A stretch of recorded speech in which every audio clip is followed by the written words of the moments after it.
Hi, and welcome to this live reading from Cuckoo Clock, New York by Elisabeth Marrion, and this is presented by Itsy Bitsy Book Bits. Prologue, Florida, October 1998. Was it Elisabeth or David who had spotted it first? They could not agree on that, but both had been in agreement to stop at the antique mall near Reddington Shores that afternoon. It would be cooler in there. The air conditioning in the car had packed up again. David should have stood his ground and bought the other one, he said, the car he really wanted. Too late for that now. Their entry was announced by a little ping from the bell above the door. The woman behind the counter looked at them briefly, but dismissed them as tourists who had just come in to have a nose around, touching most items, asking for lower prices on this and that, only to leave without a purchase. Business had been slow lately. She stood up to follow the couple. "Can I help you?" She had reached the end of the store, the place where you could leave via the back door without being noticed. "Cuckoo! Cuckoo! Cuckoo!" The little yellow bird bowed his head with each announcement. Then it looked at them before it shut the small door angrily behind it. That was the cue for a group of dancers to make their entry. Round and round they turned to the sound of the music.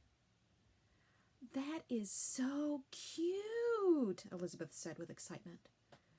David shot her one of his looks, the one which said, "Don't be too enthusiastic, otherwise the price will go up." "We are closing soon," the woman said. "But it is only 3 o'clock. The little bird said so." "It is much later than that. The clock does not keep time very well. It has been running slow from the day my husband brought it back from a house clearance in New York. He said the weights don't seem to be the originals." The woman noticed the look the two exchanged and cursed herself. "Me and my big mouth," she thought. They would have never noticed until it was too late. There was a big sign out front. "Bought as seen, no returns," it said in large letters. She had made the sign herself after a customer bitterly complained that the tea set he had bought had cracks in it. He had wanted to show it off to his elderly mother, a proper tea set like the one she used to own many years ago, and he had looked a right fool, he said, when the tea poured through the pot and stained his mother's best white tablecloth. "Can we have a look at it?" It was David who asked the question. She puffed. Now she would have to get the ladder. Where was the young man she only employed recently? Most likely out the back, smoking a cigarette. Or worse. The doorbell sounded again. 2 women were trying to wiggle a young child in a pushchair through the door. "We are closing," the shop owner shouted, hoping they would go away. Children would finger everything they could reach, leaving their sticky marks behind, and she had had some breakages because of them. Vigorously denied by their parents, of course. No discipline anymore. She had stopped going to her favorite restaurant, Ballyhoo, at Reddington Beach, as the kids had put her off returning. Parents these days just let them run wild. At least these people did not bring their child into the stop. "Can you take it down?" Her thoughts were interrupted. She took a deep breath and pulled the nearest chair from underneath an old table. The legs seemed a bit wobbly, but it would have to do. No way was she going to leave the store unattended. She struggled to get this clock off the wall. It had to be the one highest up, of course. As she handed it down to David, the price ticket, which had been attached to the back, floated to the floor. Elisabeth picked it up. 47, she said, looking at him again. David held on to the clock, and Elisabeth saw the little round opening at the back. "It has some writing inside. Let's have a look. Hold it, just like that." She put her eyes closer to it. There is a faded label attached. It says Mordecai Goldstein on top, and underneath it says 1937. "Come on, Liz, we have to go. Don't forget the new people who moved in on the top floor have invited us to their party tonight." The shop owner lost interest. No sale again after all the trouble she went through to get the clock down. She reached out to retrieve it from David. "Don't move. Tip it slightly backwards. There is something else. You will never believe this. It says Hildesheim, Germany. Does that mean anything to you?" The owner's attention turned back toward the couple. "That is where I was born." A sale! If the customer had not picked the price ticket off the floor, the owner believed she could have easily added $50. After all, it had been made in the woman's hometown. Wouldn't it be strange if the watchmaker and Elisabeth's family had crossed paths at some time? Chapter 1. Hildesheim, Germany, 10th of November, 1938. Esther tried to listen for her father in the room next to hers, but any sounds in the house were drowned out by the riots outside. "Father, we have to hurry. Just take a few things as we discussed. Hurry, Father." She was not surprised that she did not receive a reply. Her father was a proud man. Even the love for his only child could not persuade him to accept defeat. "I think you are panicking for nothing," he said, putting his head around the door. "Our family has been a respected member of this community for centuries. Why do you think anything would happen to us now?" "Father, we don't have the time to discuss it again. Please, just do as I ask." "No, I have made up my mind. I am not leaving. You can if you want to, but I still believe in human decency. I am staying here.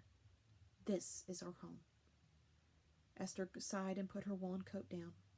She was glad that vanity had not overtaken her common sense when she got her coat.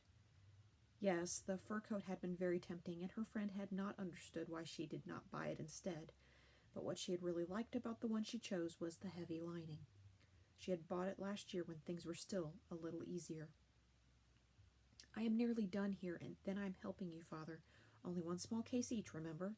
We can both take a rucksack as well and pack some provisions. Your jacket is done, now give me your coat." He came back and threw it on her bed. His coat was not as heavy as her own, but it would have to do.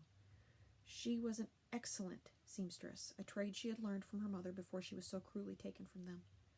She felt her mother's presence in this room and knew this would be the last time. Finished. She lifted the coat off the bed several times as if she was weighing it. After that, she let her hands glide over it from the top to the bottom. Not bad. Unless they knew, nobody would notice. She was also confident about her father's jacket, but his coat would present a challenge. Esther took her mother's gold necklace and matching bracelet, the stones already removed. Now just her rings to conceal, and Esther was done. Her father came back into her room and saw his gold pocket watch still untouched on the blanket. "What about my watch?"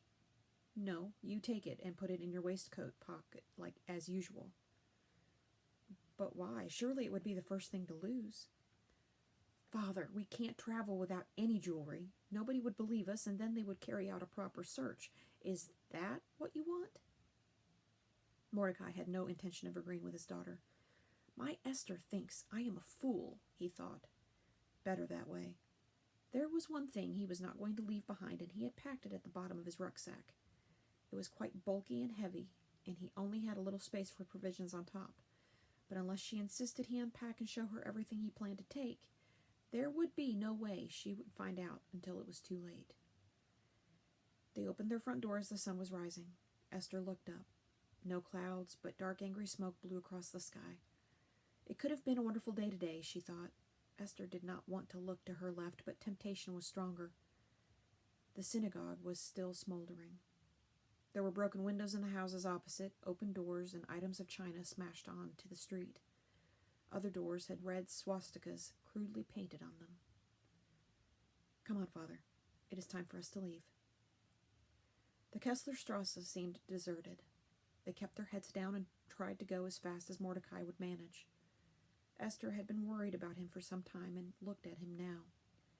His once straight frame seemed to have shrunk and stooped, as if all his fighting spirit had left him. Maybe we should have left sooner, she thought. She took her free hand and placed it into his, something she had not done since she was a small girl. He turned round and she saw his grateful look and felt his hand take a firm grip. Walking down the main shopping street, they carefully stepped over broken glass from destroyed store windows. Esther glanced into some of them. The stores had been looted. Frau Neuberger was outside her toy shop near the market square, sweeping glass from one corner into the other without much purpose. She looked at them with a blank expression, bent her head down, and carried on. Mordecai pulled away and was going to speak with her, but Esther resolutely held on to her father, preventing him from going and shaking her head. Further down the road, they saw people queuing at the station long before they reached it. Wordlessly, they joined the queue, and soon other people stood behind them. Men in SS uniforms marched up and down the unmoving queue, assisted by boys from the Hitler Youth. "Papers!" one of them barked. Esther saw 3 women with pushchairs coming towards them. She recognized 2 of them, Maria, Egan's wife, and her friend Hildy. Egan was one of the doctors Esther had worked with at the hospital. Maria had spotted Esther and tried to come over, but was stopped by one of the pimply youths. Then Maria's friend shouted at the boy. He looked at her, his face bright red, and let Maria pass. "Esther, where are you going?" "Maria, it is no longer safe for us here. They have arrested most of the men this morning, including my Ibrahim. I had to promise him that I'd try and leave with my father today. Egan gave me your brother's address. I will be in touch with him. God bless you, Maria."